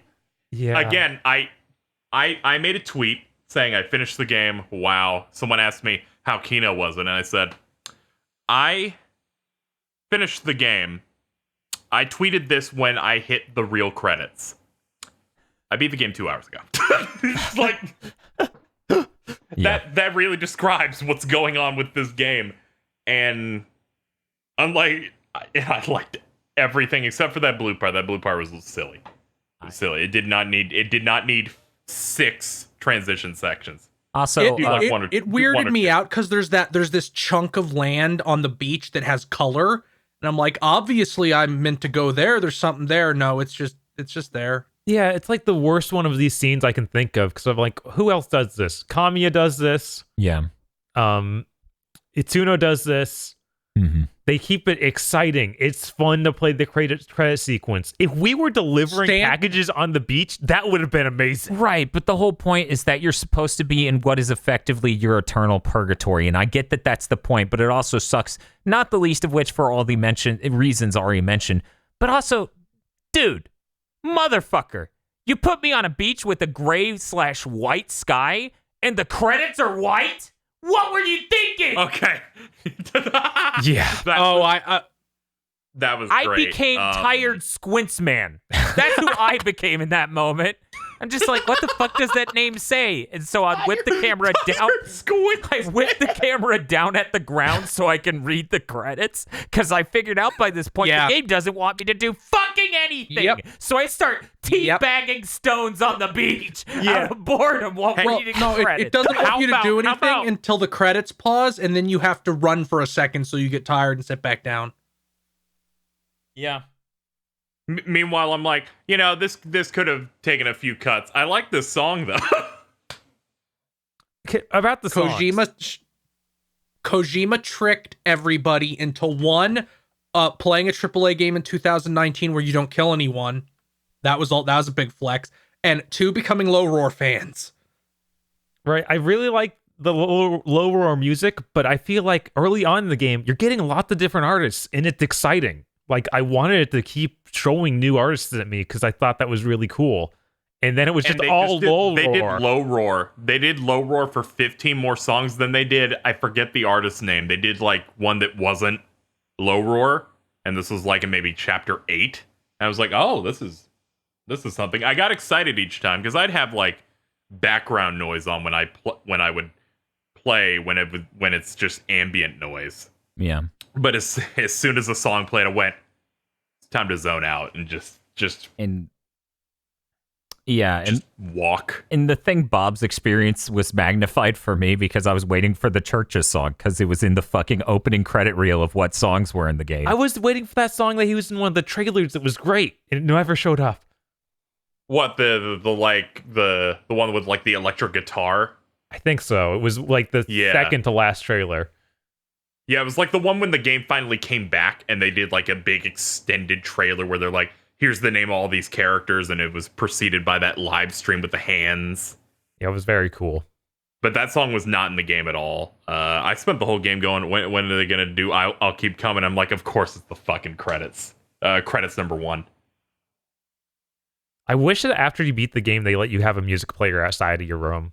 Like, I understand why it's not there before. Yeah, that's one thing I would have really liked is just run a playlist of those tracks. But I guess he wanted you to have that feeling of, in certain parts in the story, it hits. And I have to say, it was satisfying each time where I got excited. It was pretty good. Right, that's why I'm saying just put it in the post game. Like, because that's not going to happen in the post game. Now it's just tiny music playing from some of the facilities people have upgraded, because level 2 facilities can play a music track. Yeah, I think that'd be a good bonus, because you already get stuff like you can change the color of your suit after you beat the game. Oh, I didn't even mess with that. Because you can change the color of your backpack and stuff before you beat.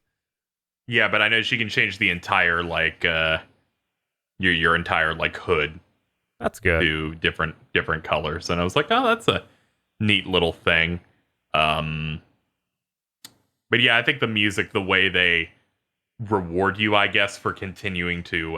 Because usually it's in the main missions that are way too long, delivery-wise. So it comes in at the very end, and you're like, I'm almost there. Yeah, it's pretty good. One aspect of the game that I think might be overlooked a little bit, there's no mini-map in this game, and I think that that's fantastic. It made me interact with the world a lot more, and felt like I was really exploring it and not just keeping my eyes planted on the top of the screen constantly. I feel like it kept my mind goblins in check. My situation was that involved a lot of me holding L1 and whipping my head around for a marker, because if you push left or right, it'll snap your view to the markers. The problem is, if you hit right, and because you're on uneven terrain, maybe you're in a vehicle, who knows, and the cursor was naturally outside of your control, moved slightly below or slightly to the right of the thing you were looking at, and you hit the right direction, Sam will whip his head 360 degrees to look at the marker. Yes. What, like The Exorcist? Yes. I would just occasionally pause if I wanted to update myself. The equivalent of just like busting out a map out of your pocket, and I was always going the wrong way, but I'm like, fuck it, we're figuring this out. Fuck these lines. I like being able to draw lines. I'm just gonna walk. Because when you draw the line, you actually do see in the world. And like, yeah, that's good. Yeah, that's really helpful. I like how it also tells you what quality of terrain it is. Mm-hmm. Oh, yeah, yeah. Also, leveling up by doing different things and leveling up in those different ways, giving you new capabilities. Like, you can hold more cargo. You can move over rougher terrain and be less exhausted. That was pretty cool. Mm-hmm. If we didn't have to do a spoiler cast type thing, and this was just something I could veg out and play for over the course of a month, I'm sure my mind goblins would have overtaken me, and it'd be like, all right, you're Porter level 800 when you beat this game because you did everything. Yes, that would be the ideal. I'm going to be honest, you can't get to 800 by doing everything. I'm at 250 and basically done. Oh, okay. I didn't know how much it escalated, because I ended with like 160, I think. I'm sure I'll Hardman be around says 400. like you can give yourself a time limit to give you more points when you finish a mission, and I didn't figure out how to do that, so I never engaged with that mechanic at all. I bashed my head against the fucking UI to figure it out. You selected the job, and then you hit right on jobs that let you do that. Okay. When you hit right, it will then be a premium order. But a downside, a faltering of this game compared to Metal Gear Solid 5, it just gives you letter ranks instead of tons and tons of insane animal-themed ones. What? Yes. Oh, yeah. Metal Gear Casey, loves there's like animal shit. 700... There's like 700 different rankings for each individual mission in Metal Gear Solid 5. And in the all I previous know game, about completing missions in that is that if you kill a child, you get an S rank or something. no, you instantly lose. that's It was Peace just Walker. timed. Yeah. Is that just fucking me? Oh, yeah, no. I thought it was real. So here, let me explain the joke. What happens is He kills a child at the exact moment he ends the mission and it is trying to load out of it. So it's fading to black already and he murders a child. So you hear over the radio him deliver what would be the fail state dialogue of, I can't believe you did that, Snake. You didn't know. And so it ends and it takes you to the loading screen. He's like, you're the best. This is... You're immaculate. This is why you're the best. I thought it was like Kojima's fucking stupid and just... This is just some rare instance where you can get this to pop up. Not that, you like time it. It almost like you're damage boosting in a speed run. Okay, so here's the thing. He perfectly timed that. Here's the thing I did not expect to complain about, but here we are. What? Kojima just sent out this tweet, right? Okay. He puts parentheses around Porter in the middle of Sam's name. Yeah. That doesn't fucking happen in that game. Yep, There's no parentheses sure there. The weird thing. He has 3 last names. The weird thing Sam with Porter names Bridges is the freaking third. Is how they're like. Yep. They just make the middle name literally their job. It's so weird. Bob. Well, Bob. Bob. It seems Bob, like the bit. Bob. They made his middle and last name his job. Yes. Because his actual last name is Strand. But it's not really. It is, though. It's Bridges because his mom's name is Lisa Bridges. But he hid the fact that was his actual mom. Yes, and then it was Strand when that was his fake mom's name. If only he took his dad's name as well, so he'd have fucking, even another life. I know, fucking what the hell? The game is insane. We're going to go through every definition of the word strand. Buckle up, motherfucker, because this cutscene's 20 minutes. And I'm like, oh my God. After what's up, Bob? After they introduced that whole thing of the muck can have like things from different eras can come out of it. And it like buildings come back, all of that. The whole game after that, I was waiting for Sam to reach into the muck and pull out something incredibly useful.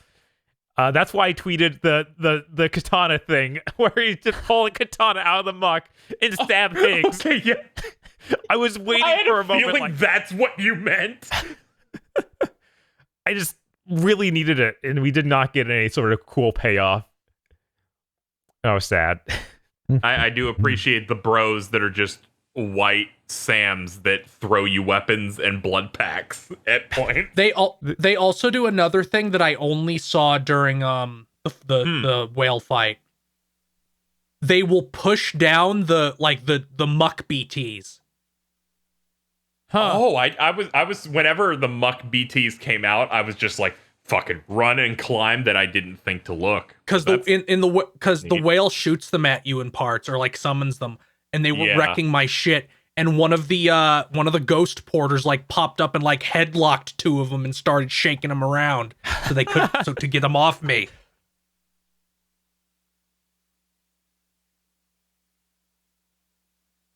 So, how do you guys like starting your day every day with 5 monsters? I prefer starting my day every day with 3 beers. Hey, now, Dan, do you mind voicing what the Norman Reedus drink in one gulp? Because it's really good. So, I was so afraid he wasn't gonna do it and he was sandbagging me, but no, Dan delivered. The fact he lifts one leg up while doing it really makes me uncomfortable. I'm like, dude, I was willing to entertain. You weren't you weren't creaming yourself right now until that moment where you has to lift his whole leg up while drinking it. Fucking Thumper over here slamming his foot on the ground. This is an extremely strange question. Okay. Do you think Kojima likes the movie Demolition Man? Because the prominence of monster in this game has the only Taco restaurant Bell. left is Taco Bell energy. He loves 2 things. Every movie made in the West in 1980s and Monster Energy drink. Oh, sorry. I meant money. He loves money. Money. Because, if you recall, in Metal Gear Solid 4, they had the product placement with the Refresh energy drink from Japan. And also iPods. And then Final Fantasy 15 had American Express. Fucking forgot. 5 did something like that too. I think it had like a watch brand. It had Sony Yes. Walkman. Yes. Metal Gear Solid 3 had Calorie Mate too. Yes, Yes. it did.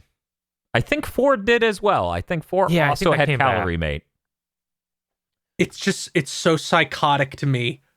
Your canteen turns water into Monster. I know. The so monster good. shit is the funniest thing in the world. The funniest thing in the whole game is one. I barely knew that Monster was going to be a big thing in the game until I was like, look at these realistic cans. You're walking. You're having you're just having a terrible time doing your delivery. You need to get your stamina back up. You drink it. And Kojima wrote in his script and had Norman Reedus read, Nectar of the Gods, in regards to Monster Energy drink. I actually didn't hear that once. That's Nectar fucking of good. the Gods What? is what he says, and he sounds like he came, and it's so fucking incredible. So this is insane because me and Jim Ratgazer have literally said that after cracking open a monster. I that he on knew. the can? No. do you have a do you have a C-section? I mean, I thought it was just a cross somebody stitched into my belly button area, but Doesn't everyone have a C-section?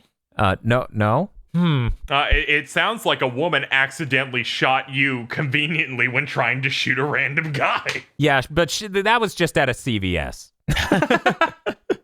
CV. I'd like to imagine Jim was shot, but he's still laughing. Jim's bleeding out. And he's just like, oh. That's why he looks so sad. He's like, I gotta stop laughing. He keeps shooting more blood out. But yeah, was anyone else disappointed when the monsters got replaced by the beers? And I was just fucking scared. looking for a way to turn it back. I was like, oh God, please tell me this thing still gives me stamina. And then it did. And I was like, okay, wait. When why does did that this- happen? I don't. What are you I talking didn't about? recall- I did not encounter What? beer Wait, once what? in this What? game. This didn't happen to me. I just didn't took encounter one, beer once. Guys, I guys. took one mission for the farm, and then it was beer forever. Yeah, guys, when you deliver that shit to the farm after a set The amount of time, farm. yeah, there's a time the farm. time farm. Wow. Yeah, after you deliver them That the is- wheat they need, they make you beer. And they don't tell you they do that. They're like, you should try it. And then you wake up the next morning and it's like, what's it called, Bob? It's like Yeeling Timefall or beer. something. Yuling, I think. Yeah, Y-U-E. it's there in the building. It's like Timefall Lager or something like that. Yeah, But I guess I never did the mission that replaces it. That need is to- strange because I didn't do anything in the Timefall farm because that area just didn't have many things for me to like rest and Oh, it's called- easily restock. It's just called So I just- Timefall Porter. Okay. Yeah, so I didn't do that. But it's funny that it completely replaced it because you go up into the mountains and you get an upgrade that's like, your Monster Energy drink is stronger. We've upgraded your canteen. Yeah, the canteen gets stays. upgraded. The Here, canteen I'll- is still Monster. I'll send you guys Okay. a picture real quick of the Timefall Porter on the table because this you just not fucking encounter that. you just fucking wake up one day and it's there and it scared It the never piss out of leaves. me. It never leaves. Like that gets me. I'm like, Like, oh, did weird. Kojima make me an alcoholic? Yes. No, Norman Reedus doesn't need anybody's help to do that. I feel like What the? Oh, There's the no. beer. No. I need to finish the like missions for that farm and see if I can get something else. Like I feel so weird. I was hoping for different kinds of I'm Monster glad I Energy didn't do drink. that.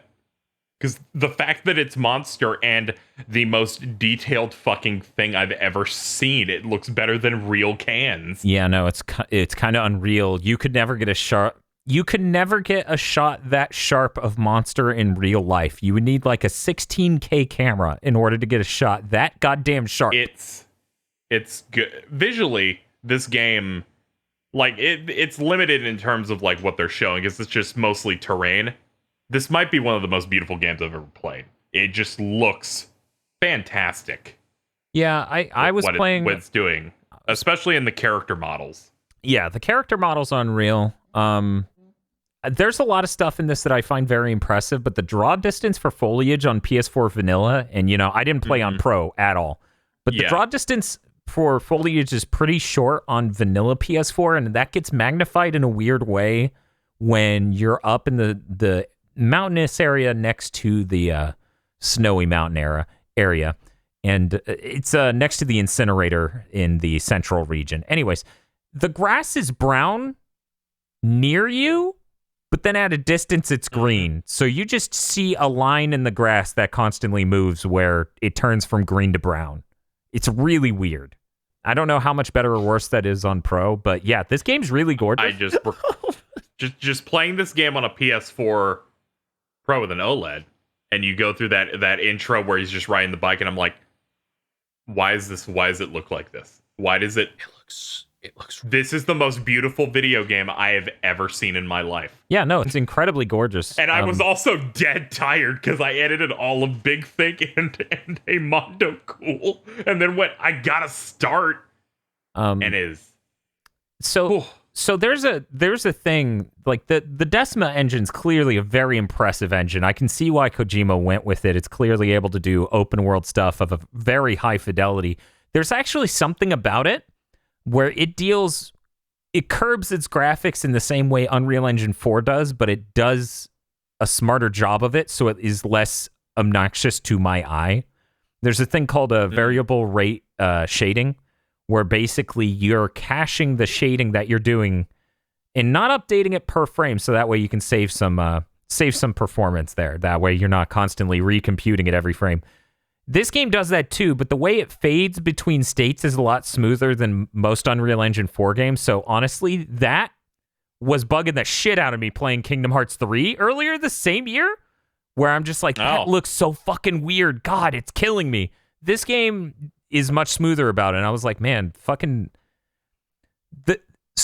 Every Sony exclusive outside of fucking Days Gone is the most fucking impressive looking games of this goddamn generation. It is so unreal. Right, like there's nothing that looks even close to this on Xbox. It's Digital insane. Foundry the other day was like, if a game came out this year that was third party but looked as good as Killzone Shadowfall, we would be blown away.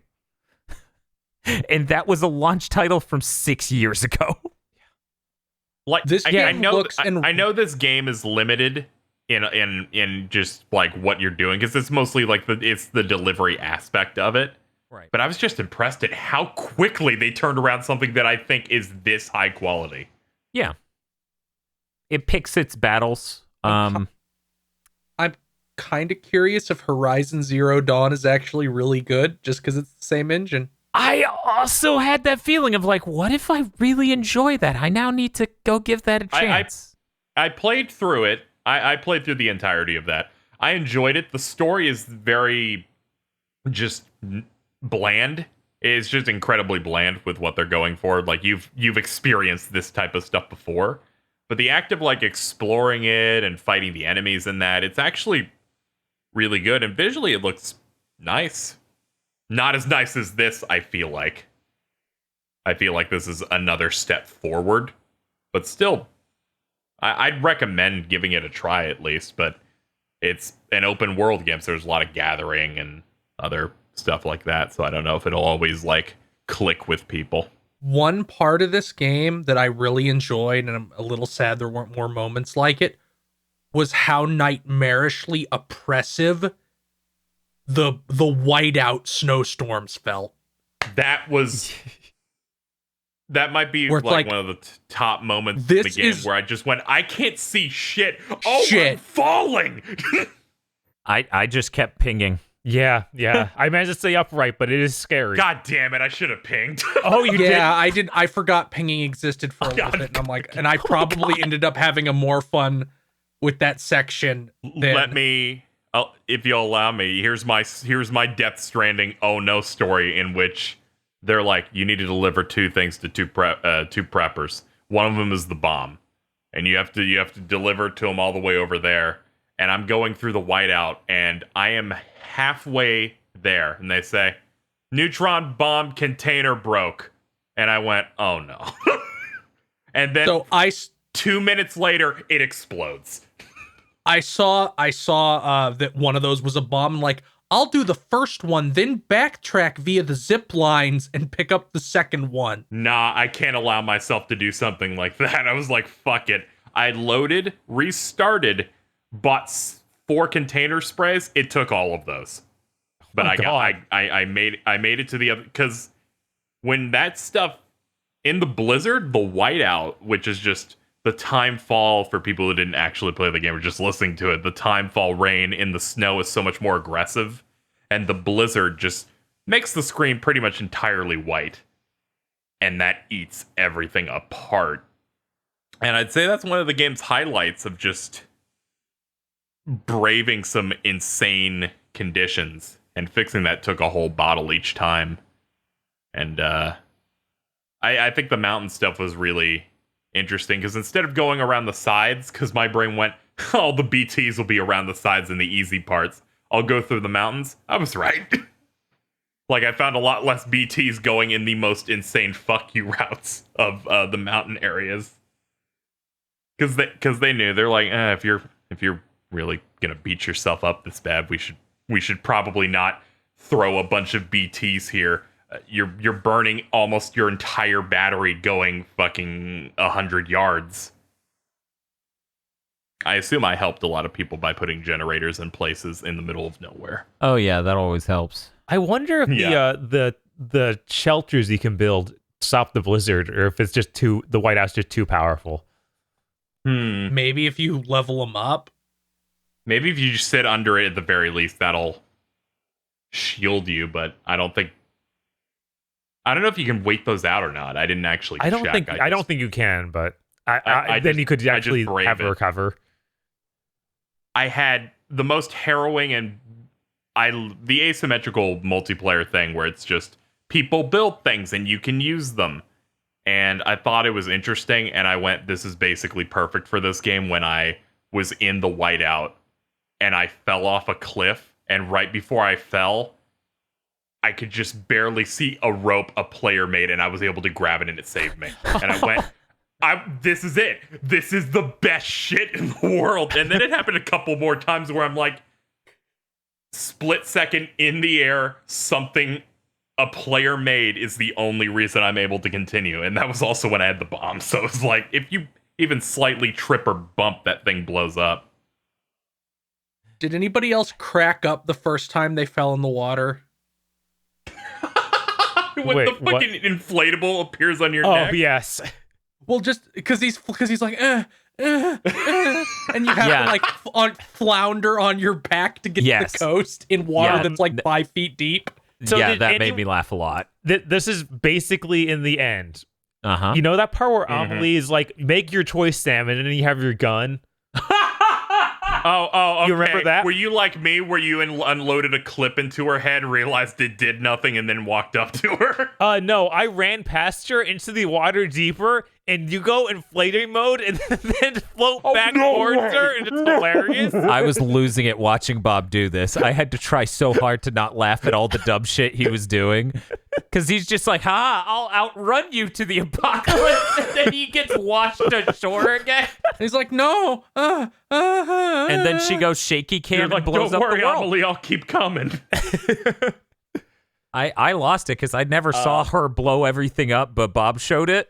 I did it like 3 times in a row because I wasn't really sure what it wanted me to do. Oh, yeah, she literally. I didn't know that was even possible. She ends the world if you wait long enough, and then it says reconnect, and Bob laughs and goes, reconnect Death Stranding, and I lost it. No! Goofy's there is really parts good. Parts of this game have an extremely powerful Kingdom Hearts energy. Yep. That's Kojima. When your writing table is located up your ass. Yes. Yes. But sometimes Donald Duck's in there and he quacks at you, and you get really scared. It was really effective, that moment where Fragile told you about her trauma and then quacked. Yep. So is Donald Duck like when you find the fake doll instead of the BB inside of you? Oh god. Yes. Scary. Yeah, it was a good jump scare. I'm sad. I watched a stream of this after I beat it, and I went, what the fuck? I never got the thing where the baby's butt appeared instead of its head. What? That's apparently random. When you go inside their mouth and then they... Huh. Yeah, I never got the butt. Bob, did you get the butt? Random. I did, yeah. Yeah, okay. I never got the butt because I only died once. Outside times I died once. Yeah, same. it wasn't in. Yeah, I didn't die until the very end of the game after beating the game. So it was in the parts that were just main story. I guess it must just be random. Yeah. Yeah, I died twice. Where it's just, oh, you fell too hard. and Yep. they're throwing you in. Water is the funniest shit in this game. Because I mean I have this image here. Yes. It might just fuck. What you need to understand, one, it's too deep. Two, some of them are in place. They're not running along. They're stuck. They're stuck in the geometry there. It was a nightmare. I have no idea. I had to walk in like mash and keep balance, and I'm like, this is the fucking worst thing ever. Near the beginning of the game, I tripped over. All of my gear fell into the river. I had to chase that river all the way to the edge of the shore. It was so funny. It's really good. There are so many moments I go, this sucks. If this was any other game, I'd bitch about it. But here I'm like, this game rules. I'm losing everything. In the middle of that day one madness where I thought I was going to rate this game a 6 or a 5, I fell into a river and all of my equipment washed out to sea, basically. So funny. One of the toughest times I had was actually leaving the East Coast, like the very. I thought you said the Yeast Coast, and I'm like, is that when you wake up and drink 5 beers? Yes. But no, on my way up the mountain, I have that situation happen with the river. Mm-hmm. So I lose all of my gear. I then have no vehicles, nothing like that. I'm almost out of stamina. All my shoes are destroyed. And and then the BT attacks me, and I actually have to fight one of the dolphin ones in the first area. And I'm like, what do we even want? Yeah, no. Is that the one near the wind farm? Because that's the one I came up against and went, oh, fuck this. I only did one delivery to the wind farm, and I realized I never want to do it again. What, really? I got caught by the BT there and went, because that was the first time I kept picking up everything the game threw at me. Mm-hmm. So I was like, oh god, I can't carry it. This is a dolphin. I don't know what the fuck to do. Right, yeah. With the same monster, I just was fighting it on the way out to the lake port. The lake knot. It was mainly a thing of I tapped out, I went to the next chapter, they give you the stuff, and then I got trapped in standard orders there, and I just never went back. I'm going to go back when I play the game again, but that area was so out of its way, and I had such a bad experience of, oh no, this place is hell. I can't ride a bike here. Yeah, that's the only place I died in the game. That was post game. I went back there and was like, oh my god, this is a nightmare. It was still bad. Yeah. Yeah. Because I was trying to make a big delivery. I'm like, oh, okay, I'll bring my truck there. Drive the truck down. That works fine. Driving it up is literally impossible. Yeah. But yeah, we should probably wrap this up because we've got to go. We've got other content plans. Is there anything you guys wanted to bring up as your last thing to bring up? Fragile sucks, and the coolest thing about her is that how her shoulder pads become spikes when she uses her powers. That is really cool. I kind of agree. She sucks. I really like her actress, though. I think it's kind of sad she got such a shitty character, and I also think it's sad that since Metal Gear Solid 3 character writing for fucking ladies in these games has gone on a fucking slippy slide way downhill. Yeah, I'm like, Mei Ling's the only one in Metal Gear Solid I can think of that wasn't ruined by the end of it. I would have to play through 4 again to be sure. But I the like boss, Strangelove. I feel like Strangelove wasn't ruined. She was just murdered by a cuck. Yeah, no.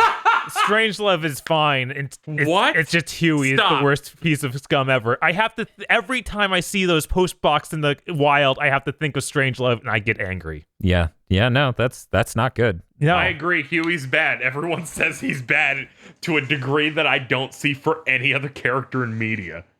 I cannot wait for you to play Metal Gear. I genuinely have never seen a Huey did nothing wrong.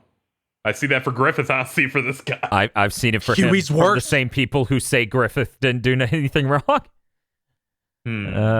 But yeah, no, I think it's a shame ever since, seemingly, because keep in mind, we can never truly know. But seemingly ever since the co-writer of Metal Gear Solid 1, 2, and 3 left, and Kojima did 4 with a different co-writer, the writing for female characters has been really bad. Whereas I was worried generally about the treatment, I guess.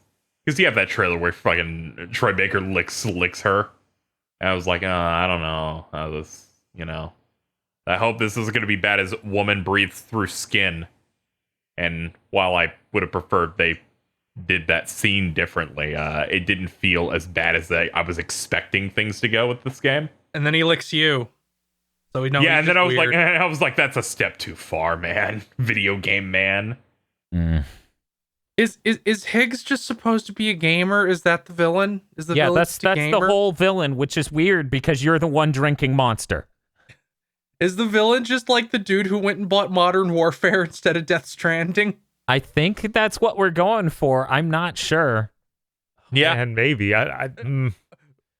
Because there is the part before the boss fight where he's like, stick versus strand. And it literally feels like the part Kojima was saying, the two main things in video games is you interact with the stick or the strand, and most games use the stick. Stick and rope is actually a basic understanding of human invention and how we use it to further ourselves and interact with others. We either keep people away with a stick or pull them in with a rope. It's Kojima read a psychology thing and then just put it in his game whole cloth. Like, it's very deep. Yeah, it's very Kojima. He threw the entire book at you. What was it? Fucking Alex Navarro's review of Death Stranding. He's like, you get to experience Hideo Kojima's latest trip on Wikipedia, and I just fucking lost it. Yes. Oh my god, that's too accurate. It feels so good that he's gotten to upgrade from reviewing Banjo Pilot to Death Stranding. Well, you know, if you work out. He gave Banjo Pilot a higher score. Yeah, he technically gave Banjo Pilot a higher score if you work it out, but Giant Bomb's very, very well known for saying a 2 out of 5 is not a 4 out of 10. But whatever. Nah, I'm not going to worry about it. That's not the conversation I'm going to have. That's someone else's site and someone else's reviewing scale. I've got my final thoughts and lock-in thing. Overall, I have a couple of qualms with the story stuff, just because of how, like, formulaic it was starting to do it. But thankfully, they ended that essentially with Heartman's, and I feel like his was especially good. All the story stuff that that you guys were a little bit colder on, I loved. Like, I liked the Supercell segments where you're going into the past. I liked the entire ending sequence, aside from the part where you're blue. I thought that I understand what he was going for with that, but I feel like he shouldn't have gone for it at all and did something that felt fun to experience. But this gameplay is so unique and something that I truly enjoyed on a very high level. And I just overall really enjoyed, basically everything about it, and talking about it really helped me feel just how much I really enjoy and want to play it. Because when I think about Sony exclusives that have come out, most of them I beat them and never wanted to play them again. Like, they kind of just burn out for me. Like, I didn't really have much of a desire for God of War or an Uncharted or anything like that. Spider-Man's the only one that's hit like that, and this is the same way, where I actually want to go back and play it some more. I'm going to update my score and just give it a 10, because I feel comfortable enough to do that. And that's my feelings on Death Stranding. Bob, any your final thoughts? I guess I don't really have anything else extra to add. We covered a ton of stuff. I like this game a good bit. It like I said before, there's really nothing like it. I had zero expectations on this game at all because I didn't play any of his games. I'm glad that Kojima can still do something interesting. Like, after 5, I was so scared. I was so scared. I was scared too because of people saying, it's like he didn't finish his last game and this game is coming out quickly. So yeah, I'm sticking with the 8. I really want to see what Kojima does in the future. I hope it's not another Death Stranding, honestly. Like, I want him to keep making new weird stuff. Like, that's the ideal. I feel like there's no way he's making another Death Stranding where it's delivery gameplay. I feel like he's just going to do something else. I would like him to get this, I have to make an open world thing out of his system and make something more in line with the first couple Metal Gears. Yeah, Because yeah. I feel like that's where his strengths lie. At the He same time, can have whatever insane story he wants. I just would rather Something it be a little more bit more linear. more focused. linear. right. Like, I'd love to see that too. I'd also, strangely enough, like DLC for this game. I want new vehicles. I felt like there weren't enough. Yeah. I want more. Actually, yes. I want more random climbing gear stuff. Like, using the rope and the ladder felt really cool. Like, Give me an in a MP3 strange way. player. Yes. I feel like there's some really good stuff like an MP3 player or vehicles or other tools they could add in. But by that point in time, I will be completely 100%ed on this game, and I'm not sure what I would. A new region, Dan. DLC for a new region. I don't know what it'd be. I feel Go like to that's Texas. too much. No, you're going to Canada. Oh, You went to Texas. Yeah, Texas is Nuts really are not tiny in this game. Like, if I you mean, look at the- if you look at the fucking map, second Florida map- is bigger than Texas on the map, and I'm like, take that, Texas. America's got a huge penis. Damn it. I lose again. The second map is like 80% of the continental United States. Because it's like you go all the way down to that city at the bottom. It's like, oh, that's the tip of Texas. And I'm like, really? oh man, I never really looked at Uh-huh. it that way. Ooh. Yeah.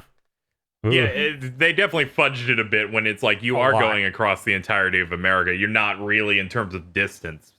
But An America that for some reason has fucking rocks over every single inch of it.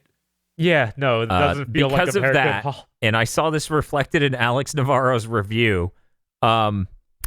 He compared it to like Icelandic geography or the moon, and I was like, yeah, I'm getting the moon vibe too. Are we also gonna be on the moon? Is that I'll what's take you anywhere you want to go, even the moon. I was really hoping that was a cool reveal. right? I thought that too, but then I was like, okay, every single person who dies causes a nuclear explosion. So I guess the idea is that it just fucking blasted rock all over the entire fucking continent. Okay, that's a reasonable expectation. But yeah, after that cutscene where when Cliff is looking at you, the BB, and he's like, "Yeah, you see the moon? You want me to pull it down for you? I'll wrap my lasso around it and take you to the That's moon." exactly how Mads Mikkelsen sounds. That's how Jimmy Stewart Why sounds. does he but- sound like? Why does he sound like? Why does he sound like Jimmy Stewart? Because this thing is a giant reference to "It's a Wonderful Life," but that's okay. Oh, I understand you're not okay. cultured, you gamers. Wasn't there a scene where you're actually on the moon? Did I dream that? You dreamed I that. feel like there's one scene where you're looking up at the. Oh no, it's when you're on the beach Yeah. and like the Earth is in front of you. Right. Yes, that happened. I actually feel bad that Kojima's caught me in his trap with this game of liking it this much. Because when you do that final sequence of going to the incinerator, I'm like, oh man, I'm choking up. Fuck this music that they've been playing the whole game. How dare he? That would be the end of Metal Gear Solid 4 when you're crawling through the security room with the nuclear radiation. It's really fucked up. Look forward to that because you're going to have to play Metal Gear Solid 1, 2, and 3 before it. I was literally just going, fuck, why are you making me love this baby so much? Yeah, I'm gonna go ahead and say the glitches that I encountered and the problems I have with the story aren't enough to bring it down to a 7. I think this is a game that people should definitely try out, but understand that the first leg of the game may not be enjoyable for everyone. Chapter 3. I'm Yeah, gonna still just give it an 8 out of 10 and give you the advice of don't engage with leveling cities up. Because I tried to level up the wind farm, which hilariously that's just a farm run by a guy whose last name is Wind, not a farm for generating wind energy. It is both. There is a Okay. wind generator nearby. But it is a farm run by God. a guy named Wind. Yes. Because Japan loves naming elusive men Wind. Okay. You're right. I love Portrait of Ruin. And you're locking in your score the same, Bob? Yeah, I'm sticking with 8. And Mr. Feel. It definitely should be played. I'm upgrading it. This discussion reminded me enough things about the game that I really liked that I'm going to upgrade it to an 8. Okay. I thought I was going to downgrade it through this conversation, to be honest. And then I was just like, this was a lot of fun. There are very few games that exist where you eat shit and feel good. I got the most excited and happy either when something goofy was happening in the story or when I was losing. And I'm like, why? Why is it so funny that I fall down like an idiot and lost 20 minutes? I shitted. Weaponized shitted. For me, it was really complicated. I basically said fuck you, Kojima, more times than I've said fuck you, anyone playing a video game ever while playing this.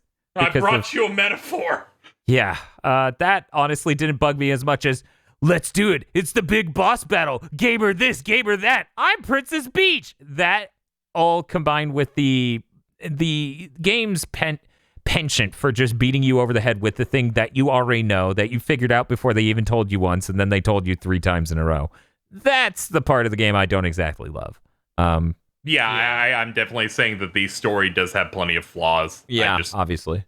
Yeah. It's just the overall experience I got out of it is what gives it the score that I have with it. Yeah, and that's what's bringing it up for me. That's what's putting it at an 8. I really enjoy the infrastructure stuff. I'm definitely fine locking this in at an 8. How you gonna make a delivery game that actively wants you to hate it so good? Right. For those at home following along, that means this gets a 34 out of 40. Or as Famitsu scale would actually work, it's made by a Japanese prolific developer, 40. Every Kojima game, 40. Huh. No, Dan, only his bad ones.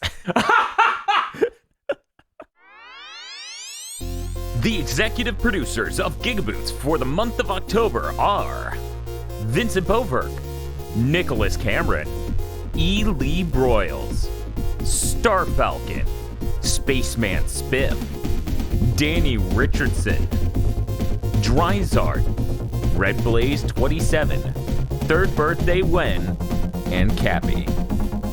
Thank you very much to our executive producers, and also these guys. If you want to support videos like this, then head on over to patreon.com/gigaboots and become an executive producer today.